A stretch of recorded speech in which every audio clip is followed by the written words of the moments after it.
that the President has done absolutely nothing wrong, and that these articles of impeachment do not begin to approach the standard required by the Constitution, and in fact, they themselves will establish nothing beyond those articles.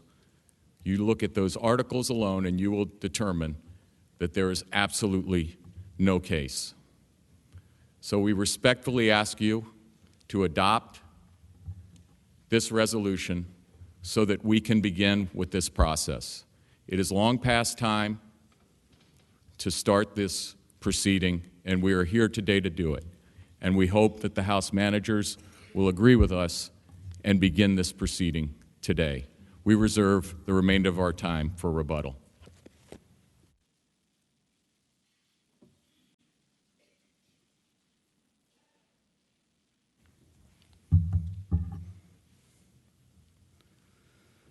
Mr. Chief Justice, Senators, and Counsel for the President, the House managers, on behalf of the House of Representatives, rise in opposition to Leader McConnell's resolution. Let me begin by summarizing why. Last week, we came before you to present the articles of impeachment against the President of the United States for only the third time in our history. Those articles charge President Donald John Trump with abuse of power and obstruction of Congress. The misconduct set out in those articles is the most serious ever charged against a president.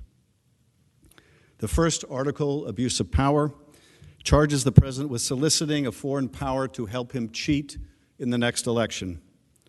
Moreover, it alleges, and we will prove, that he sought to coerce Ukraine into helping him cheat by withholding official acts, two official acts: a meeting that the new president of Ukraine desperately sought with President Trump at the White House to show the world, and the Russians in particular, that the Ukrainian president had a good relationship with his most important patron, the President of the United States.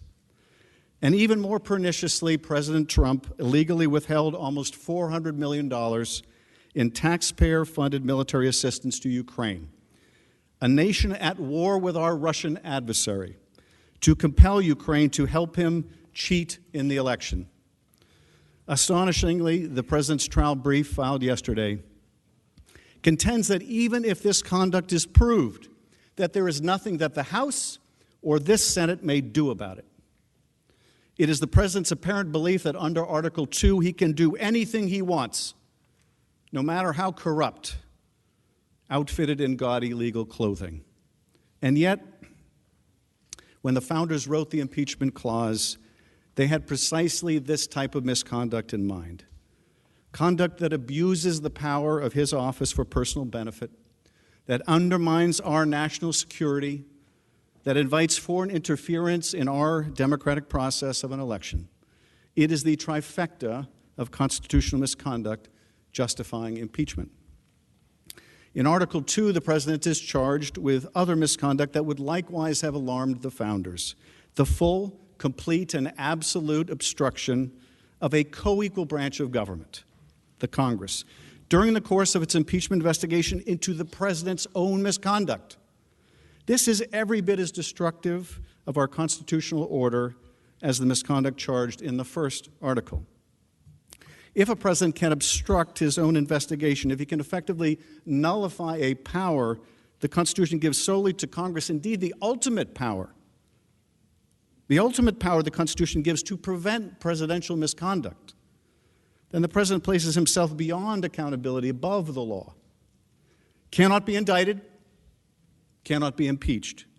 It makes him a monarch, the very evil against which our Constitution and the balance of powers it carefully laid out was designed to guard against.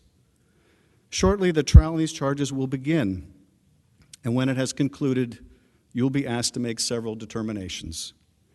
Did the House prove that the President abused his power by seeking to coerce a foreign nation to help him cheat in the next election? And did he obstruct the Congress in its investigation into his own misconduct by ordering his agencies and officers to refuse to cooperate in any way, to refuse to testify, to refuse to answer subpoenas for documents, and through every other means? And if the House has proved its case, and we believe the evidence will not be seriously contested, you will have to answer at least one other critical question. Does the commission of these high crimes and misdemeanors require the conviction and removal of the president? We believe that it does, and that the Constitution requires that it be so, or the power of impeachment must be deemed a relic or a casualty to partisan times, and the American people left unprotected against a president who would abuse his power for the very purpose of corrupting the only other method of accountability, our elections themselves. And so you will vote to find the president guilty or not guilty, to find his conduct impeachable or not impeachable. But I would submit to you, these are not the most important decisions you will make.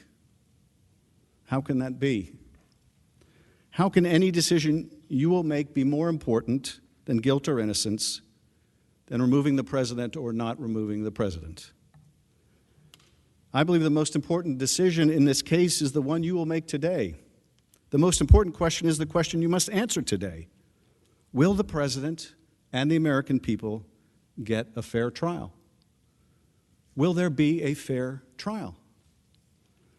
I submit that this is an even more important question than how you vote on guilt or innocence, because whether we have a fair trial will determine whether you have a basis to render a fair and impartial verdict. It is foundational, the structure upon which every other decision you will make must rest. If you only get to see part of the evidence, if you only allow one side or the other a chance to present their full case, your verdict will be predetermined by the bias in the proceeding. If the defendant is not allowed to introduce evidence of his innocence, it's not a fair trial. So too for the prosecution. If the House cannot call witnesses or introduce documents and evidence, it's not a fair trial. It's not really a trial at all. Americans all over the country are watching us right now. And imagine they're on grand jury or they're on jury duty. Imagine that the judge walks into that courtroom and says that she's been talking to the defendant. And at the defendant's request, the judge has agreed not to let the prosecution call any witnesses or introduce any documents. The judge and the defendant have agreed that the prosecutor may only read to the jury the dry transcripts of the grand jury proceedings. That's it. Has anyone on jury duty in this country ever heard a judge describe such a proceeding and call it a fair trial? Of course not. That's not a fair trial. It's a mockery of a trial. Under the Constitution, this proceeding, the one we are in right now, is the trial. This is not the appeal from a trial. You are not appellate court judges. Okay, one of you is.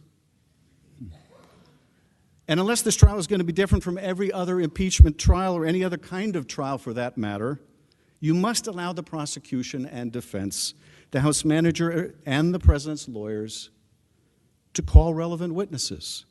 You must subpoena documents that the president has blocked, but which bear on his guilt or innocence. You must impartially do justice as your oath requires. So what does a fair trial look like in the context of impeachment? The short answer is it looks like every other trial. First, the resolution should allow the House managers to obtain documents that have been withheld. First, not last, because the documents will inform the decision about which witnesses are most important to call. And when the witnesses are called, the documentary evidence will be available and must be available to question them with. Any other order makes no sense. Next, the resolution should allow the House managers to call their witnesses. And then the president should be allowed to do the same and any rebuttal witnesses. And when the evidentiary portion of the trial ends, the parties argue the case. You deliberate and render a verdict. If there's a dispute as to whether a particular witness is relevant or material to the charges brought, under the Senate rules, the Chief Justice would rule on the issue of materiality. Why should this trial be different than any other trial? The short answer is it shouldn't. But Leader McConnell's resolution would turn the trial process on its head. His resolution requires the House to prove its case without witnesses, without documents, and only after it's done will such questions be entertained, with no guarantee that any witnesses or any documents will be allowed even then. That process makes no sense. So what is the harm of waiting until the end of the trial, of kicking the can down the road on the question of documents and witnesses? Besides the fact it's completely backwards, trial first, then evidence, besides the fact that documents would inform the decision on which witnesses and help in their questioning, the harm is this: you will not have any of the evidence the president continues to conceal throughout most or all of the trial. And although the evidence against the president is already overwhelming, you may never know the full scope of the president's misconduct or those around him. And neither will the American people. The charges here involve the sacrifice of our national security at home and abroad, and a threat to the integrity of the next election. If there are additional remedial steps that need to be taken after the president's conviction, the American people must know about it. But if, as a public already jaded by experience has come to suspect, this resolution is merely the first step of an effort orchestrated by the White House to rush the trial, hide the evidence, and render a fast verdict, or worse, a fast dismissal, to make the president's go away as quickly as possible, to cover up his misdeeds, then the American people will be deprived of a fair trial and may never learn just how deep the corruption of this administration goes, or what other risks to our security and elections remain hidden. The harm will also endure for this body. If the Senate allows the president to get away with such extensive obstruction, it will affect the Senate's power of subpoena and oversight just as much as the House. The Senate's ability to conduct oversight will be beholden to the desires of this president and future presidents, whether he or she decides they want to cooperate with a Senate investigation or another impeachment inquiry and trial. Our system of checks and balances will be broken. Presidents will become accountable to no one. Now, it has been reported that Leader McConnell has already got the votes to pass this resolution, the text of which we did not see until last night and which has been changed even moments ago. And they say that Leader McConnell is a very good vote counter. Nonetheless, I hope that he's wrong. And not just because I think this process, the process contemplated by this resolution, is backwards and designed with the result in mind, and that the result is not a fair trial. I hope that he's wrong because whatever senators may have said or pledged or committed has been superseded by an event of constitutional dimension. You have all now sworn an oath. Not to each other, not to your legislative leadership, not to the managers or even to the Chief Justice. You have sworn an oath to do impartial justice. That oath binds you. That oath supersedes all else. Many of you in the Senate and many of us in the House have made statements about the president's conduct, or this trial, or this motion, or expectations. None of that matters now. That is all in the past. Nothing matters now but the oath to do impartial justice. And that oath requires a fair trial, fair to the president and fair to the American people. But is that really possible? Or as the founders feared, has factionalism or an excessive partisanship made that now impossible? One way to find out what a fair trial should look like, devoid of partisan consideration, is to ask yourselves, how would you structure the trial if you didn't know what your party was, and you didn't know what the party of the president was? Would it make sense to you to have the trial first and then decide on witnesses and evidence later? Would that be fair to both sides? I have to think that your answer would be no. Let me be blunt. Let me be very blunt. Right now, a great many, perhaps even most Americans, do not believe there will be a fair trial. They don't believe that the Senate will be impartial. They believe that the result is pre-cooked. The president will be acquitted. Not because he is innocent, he is not, but because the senators will vote by party and he has the votes. The votes to prevent the evidence from coming out, the votes to make sure the public never sees it. The American people want a fair trial. They want to believe their system of government is still capable of rising to the occasion. They want to believe that we can rise above party and do what's best for the country, but a great many Americans don't believe that will happen. Let's prove them wrong. Let's prove them wrong. How? By convicting the president? No, not by conviction alone. By convicting him if the House proves its case, and only if the House proves its case. But by letting the House prove its case, by letting the House call witnesses, by letting the House obtain documents, by letting the House decide how to present its own case, and not deciding it for us. In sum, by agreeing to a fair trial. Now let's turn to the precise terms of the resolution. How to present its own case, the history of impeachment trials, and what fairness and impartiality require. By agreeing to a fair trial.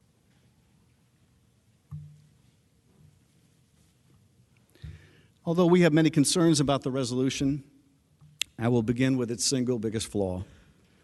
The resolution does not ensure that subpoenas will, in fact, be issued for additional evidence that the Senate and the American people should have, and that the President continues to block to fairly decide the President's guilt or innocence. Moreover, it guarantees that subpoenas will not be issued now, when they would be most valuable to the Senate, the parties, and the American people. According to the resolution the leader has introduced, first, the Senate receives briefs and filings from the parties. Next, it hears lengthy presentations from the House and the President. Now, my colleagues, the President's lawyers, have described this as opening statements. But let's not kid ourselves. That is the trial that they contemplate. The opening statements are the trial. They'll either be most of the trial or they'll be all the trial. If the Senate votes to deprive itself of witnesses and documents, the opening statements will be the end of the trial.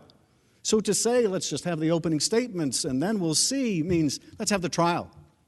And maybe we can just sweep this all under the rug. So you'll hear these lengthy presentations from the House.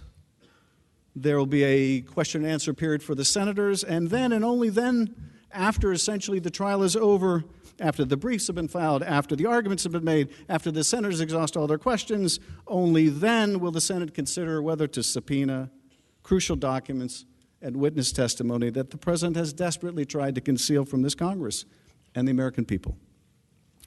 Documents and witness testimony that, unlike the Clinton trial, have not yet been seen or heard. It is true that the record compiled by the House is overwhelming. It is true the record already compels the conviction of the President. In the face of unprecedented resistance by the President, the House assembled a powerful case, evidence of the President's high crimes and misdemeanors that includes direct evidence and testimony of officials who were unwilling and unwitting in this scheme and saw it for what it was. Yet there is still more evidence, relative and probative evidence, that the President continues to block, that would flesh out the full extent of the President's misconduct and those around him. We have seen that over the past few weeks, new evidence has continued to come to light, as the Nonpartisan Government Accountability Office has determined that the hold on military to Ukraine was illegal and broke the law. As John Bolton has offered to testify in the trial, as one of the President's agents, Lev Parnas, has produced documentary evidence that clarifies Mr. Giuliani's activities on behalf of the President and corroborates Ambassador Sondland's testimony that everyone was in the loop. as documents released under the Freedom of Information Act have documented the alarm at the Department of Defense while the president illegally withheld military support for Ukraine, an ally at war with Russia, without explanation. As a senior Office of Management and Budget official, Michael Duffy instructed Defense Department officials on July 25th, 90 minutes after President Trump spoke by phone with President Zelensky, the Defense Department should pause all obligation of Ukraine military assistance under its purview. 90 minutes after that call. Duffy added, quote, "Given the sensitive nature of the request, I appreciate your keeping that information closely held to those who need to know to execute the direction." Although the evidence is already more than sufficient to convict, there is simply no rational basis for the Senate to deprive itself of all relevant information in making such a hugely consequential judgment. Moreover, as the president's answer to his summons and his trial brief make clear, the president now attempts to contest the facts, albeit in false and misleading ways. But the president should not have it both ways. He should not be permitted to claim that the facts uncovered by the House are wrong, while also concealing mountains of evidence that bear precisely on those facts. If this body seeks impartial justice, it should ensure that subpoenas are issued and that they are issued now, before the Senate begins extended proceedings based on a record that every person in this room and every American watching at home knows does not include documents and witness testimony. It should, because the president would not allow it to be so. Complying with these subpoenas would not impose a burden. The subpoenas cover narrowly tailored and targeted documents and witnesses that the president has concealed. The Senate deserves to see the documents from the White House, the State Department, the Office of Management and Budget, the Department of Defense. These agencies already should have collected and at least preserved these documents in response to House subpoenas. Indeed, in some cases, agencies have already produced documents in FOIA lawsuits, albeit in heavily redacted form. And witnesses with direct knowledge or involvement should be heard. That includes the president's acting chief of staff, Mick Mulvaney, his former national security advisor, John Bolton, who has publicly offered to testify, two senior officials integral to implementing the president's freeze on Ukraine's military aid also have very relevant testimony. Why not hear it? Robert Blair, who serves as Mulvaney's senior advisor, Michael Duffy, a senior official at OMB, and other witnesses with direct knowledge that we reserve the right to call later, but these witnesses with whom we wish to begin the trial. Last month, President Trump made clear that he supported having senior officials testify before the Senate during his trial, declaring that he would love to have Secretary Pompeo, Mr. Mulvaney, now former Secretary Perry, and, quote, many other people testify in the Senate trial. So, when it's fair, if it would be fair in the Senate, I would love to have Mike Pompeo, I'd love to have Mitch, I'd love to have Rick Perry, and many other people testify. The Senate has an opportunity to take the president up on his offer to make his senior aides available, including Mr. Mulvaney and Secretaries Perry and Pompeo. But now the president is changing his tune. The bluster of wanting these witnesses to testify is over, notwithstanding the fact that he has never asserted a claim of privilege during the course of the House impeachment proceedings. He threatens to invoke one now in a last-ditch effort to keep the rest of the truth from coming out. The president sends his lawyers here to breathlessly claim that these witnesses or others cannot possibly testify because it involves national security. Never mind that it was the president's actions in withholding military aid from an ally at war that threatened our national security in the first place. Never mind that the most impeachable, serious offenses will always involve national security because they will involve other nations, and that misconduct based on foreign entanglement was what the framers feared most. The president's absurdist argument amounts to this: We must endanger national security to protect national security. We must make a president's conduct threatening our security beyond the reach of impeachment power if we are to save the presidency. This is dangerous nonsense. As justices of the Supreme Court have underscored, the Constitution is not a suicide pact. But let us turn from the abstract to the very concrete, and let me show you just one example of what the president is hiding in the name of national security. There is a document which the president has refused to turn over, in which his top diplomat in Ukraine says to two other appointees of the president, "As I said on the phone, I think it's crazy to withhold security assistance for help with a political campaign." The administration refuses to turn over that document and so many more. We only know about its existence. We have only seen its contents because it was turned over by a cooperating witness. This is what the president would hide from you and from the American people. In the name of national security, he would hide graphic evidence of his dangerous misconduct. The only question is, and it is the question raised by this resolution, will you let him? Last year, President Trump said that Article 2 of the Constitution will allow him to do anything he wanted. And evidently believing that Article 2 empowered him to denigrate and defy a co-equal branch of government, he also declared that he will fight all subpoenas. Let's hear the president's own words.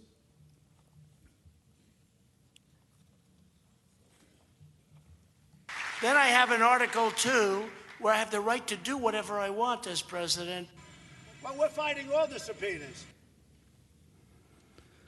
True to his pledge to obstruct Congress, when President Trump faced an impeachment inquiry in the House of Representatives, he ordered the executive branch to defy every single request on every single subpoena.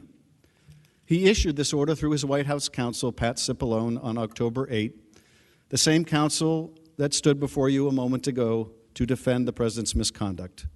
He then affirmed it again at a rally on October 10. Following President Trump's categorical order, we never received key documents and communications.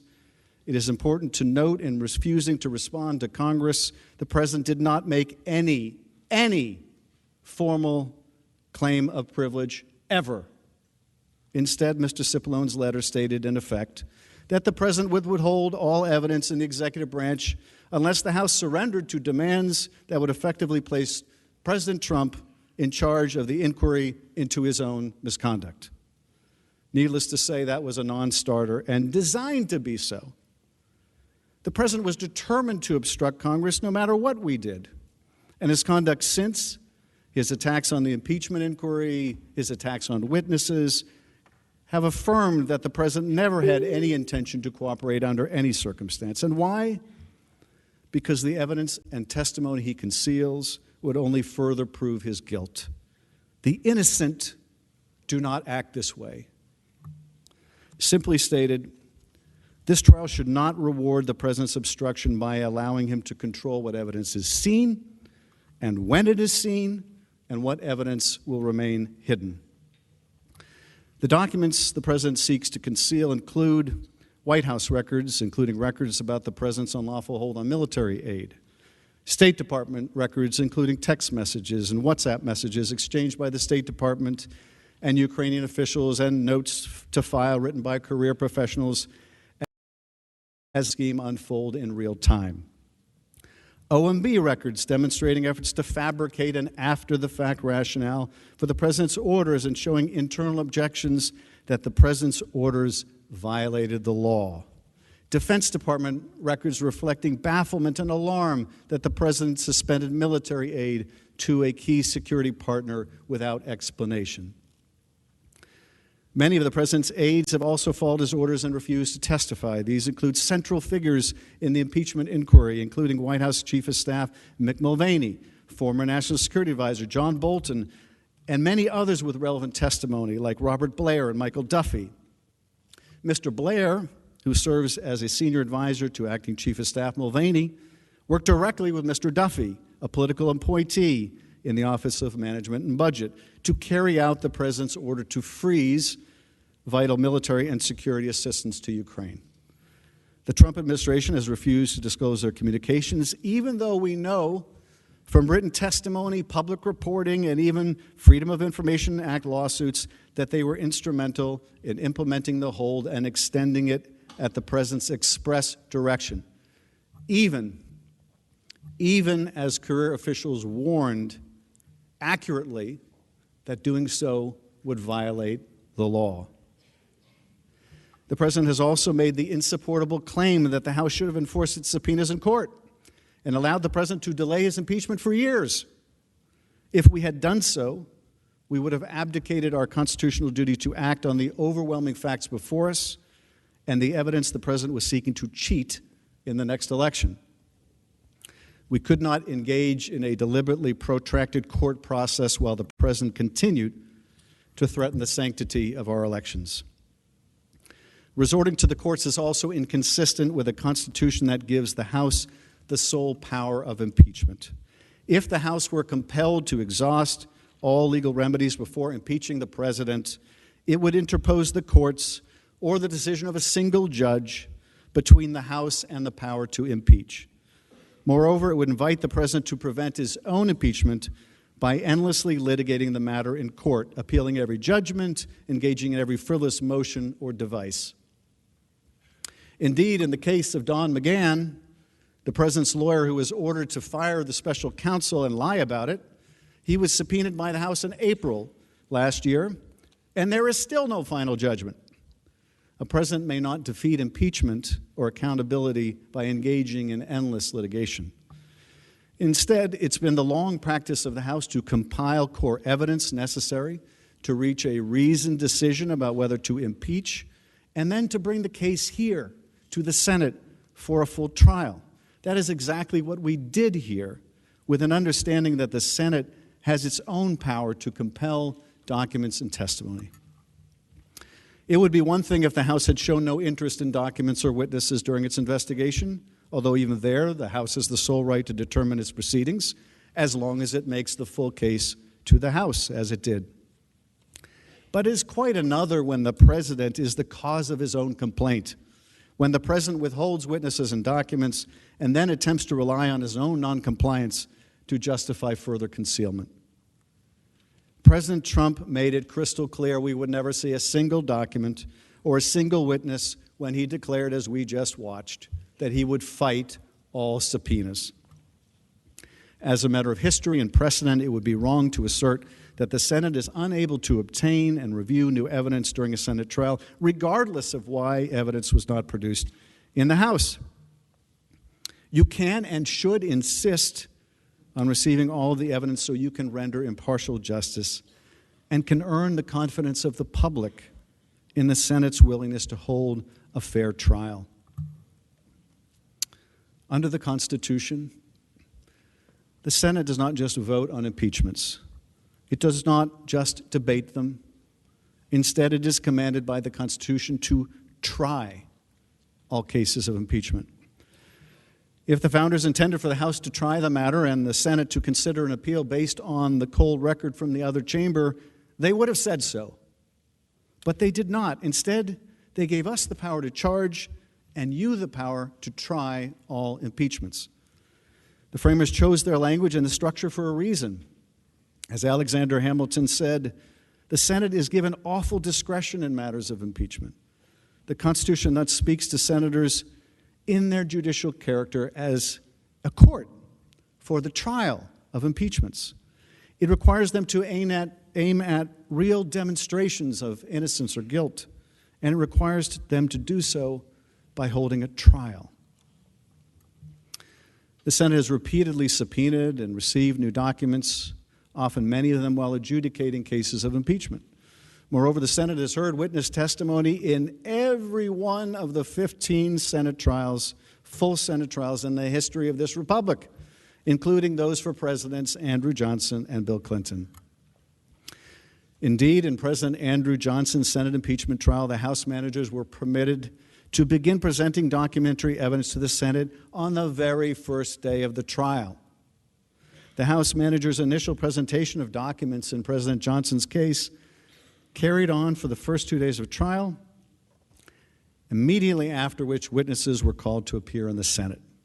This has been the standard practice in prior impeachment trials. Indeed, in most trials, this body has heard from many witnesses, ranging from 3 in President Clinton's case to 40 in President Johnson's, and well over 60 in other impeachments. As these numbers make clear, the Senate has always heard from key witnesses when trying an impeachment. The notion that only evidence that was taken before the House should be considered is squarely and unequivocally contrary to Senate heard from key witnesses when trying an impeachment. Nothing in law or history supports it. To start, consider Leader McConnell's own description of his work in a prior Senate impeachment proceeding. After serving on the Senate Trial Committee in the case of Judge Claiborne, Leader McConnell described how the Senate committee, quote, labored intensively for more than 2 months, amassing the necessary evidence and testimony. In the same essay, Leader McConnell recognized the full body's responsibility for amassing and digesting evidence. There was certainly a lot of evidence for the Senate to amass and digest in that proceeding, which involved charges against a district court judge. The Senate heard testimony from 19 witnesses, and it allowed for over 2,000 pages of documents to be entered into the record over the course of that trial. At no point did the Senate limit evidence to what was before the House. It did the opposite, consistent with unbroken Senate practice in every single impeachment trial, every single one. For example, of the 40 witnesses who testified during President Johnson's Senate trial, only 3 provided testimony to the House during its impeachment inquiry. Only 3. The remaining 37 witnesses in that presidential impeachment trial testified before the Senate. Similarly, the Senate's full first impeachment trial, which involved charges against Judge Pickering, involved testimony from 11 witnesses, all of whom were new to the impeachment proceedings and had not testified before the House. There are many other examples of this point, including the Senate's most recent impeachment trial of Judge Porteous in 2010. It is one that many of you and some of us know well. It, too, is consistent with this long-standing practice. There, the Senate heard testimony from 26 witnesses, 17 of whom had not testified before the House during its impeachment inquiry. Thus, there is a definitive tradition of the Senate hearing from new witnesses when trying articles of impeachment. There has never been a rule limiting witnesses to those who appeared in the House or limiting evidence before the Senate to that which the House itself considered. And that is because, as Senator Hiram Johnson explained in 1934, the integrity of Senate impeachment trials depend heavily upon the witnesses who are called, their appearance on the stand, their mode of giving testimony. There is thus an unbroken history of witness testimony in Senate impeachment trials. Presidential and judicial. I would argue in the case of a president, it is even more important to hear the witnesses and see the documents. Any conceivable doubt on this score, and there should be none left, is dispelled by the Senate's own rules for trial of impeachment. Obtaining documents and hearing live witness testimony is so fundamental that the rules of procedure and practice in the Senate when sitting on impeachment trials, which date back to the 19th century, devote more attention to the gathering, handling, and admission of new evidence than any other single subject. These rules expressly contemplate that the Senate will hear evidence and conduct a thorough trial when sitting as a court of impeachment. At every turn, they reject the notion that the Senate would take the House's evidentiary record, blind itself to everything else, and vote to convict or acquit. For example, Rule 6 says the Senate shall have the power to compel the attendance of witnesses and enforce obedience to its orders. Rule 7 authorizes the presiding officer to rule on all questions of evidence, including but not limited to questions of relevancy, materiality, and redundancy. This rule, too, presumes that the Senate trial will have testimony, giving rise to such questions. Rule 11 authorizes the full Senate to designate a committee of senators to receive evidence and take testimony at such times and places as the committee may determine. As Rule 11 makes clear, the committee's report must be transmitted to the full Senate for final adjudication. But nothing herein, the rule states, shall prevent the Senate from sending for any witness and hearing his testimony in open Senate or by order of the Senate involving the entire trial in the open Senate. Here, too, the Senate's operative impeachment rules expressly contemplate and provide for subpoenaing witnesses and hearing their testimony as part of the Senate trial. And the list goes on. These rules plainly contemplate a robust role for the Senate in gathering and considering evidence. They reflect centuries of practice of accepting and requiring new evidence in Senate trials. This Senate should honor that practice today by rejecting this resolution.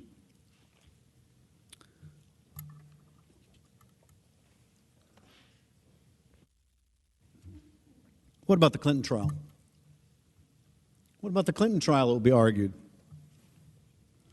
Even if we are departing from every other impeachment trial in history, including the impeachment of President Andrew Johnson, what about the Clinton trial? Aren't we following the same processes in the Clinton trial?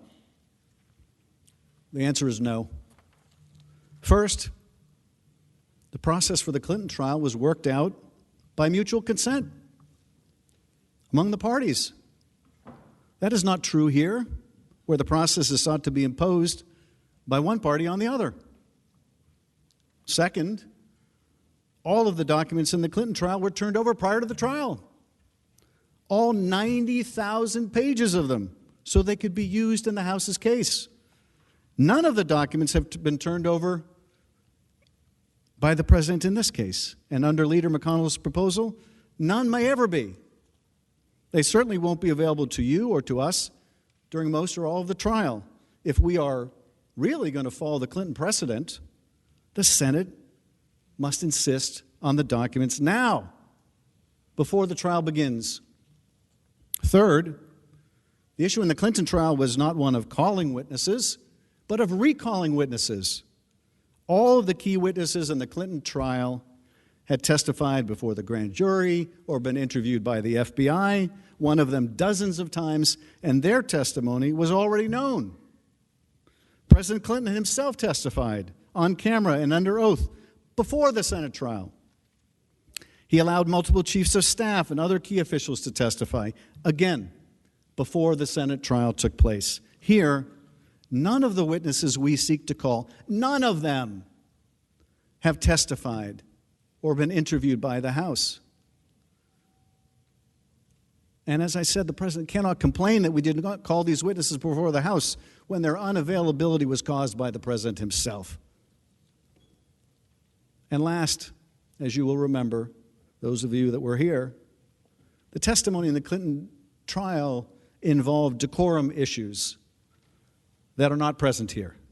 You may rest assured, whatever else the case may be, such issues will not be present here. In sum, the Clinton precedent, if you're serious about it, if we're really serious about modeling this proceeding after the Clinton trial, the Clinton precedent is one where all the documents had been provided up front, where all the witnesses had testified up front prior to the trial. That is not being replicated by the McConnell resolution, not in any way, not in any shape, not in any form, far from it. The traditional model followed in President Johnson's case and all of the others is really the one that's most appropriate to the circumstances. The Senate should address all the documentary issues and most of the witnesses now, not later. The need to subpoena documents and testimony now has only increased due to the President's obstruction for several reasons. First, his obstruction has made him uniquely and personally responsible for the absences of the witnesses before the House. Having ordered them not to appear, he may not be heard to complain now that they followed his orders and refused to testify. To do otherwise only rewards the President's obstruction and encourages future presidents to defy lawful process in impeachment investigations. Second, if the President wishes to contest the facts and his answer and trial brief indicates that he will try, he must not continue to deny the Senate access to the relevant witnesses and documents that shed light on the very factual matters he wishes to challenge. The Senate trial is not analogous to an appeal where the parties must argue the facts on the basis of the record below. There is no record below. There is no below. This is the trial.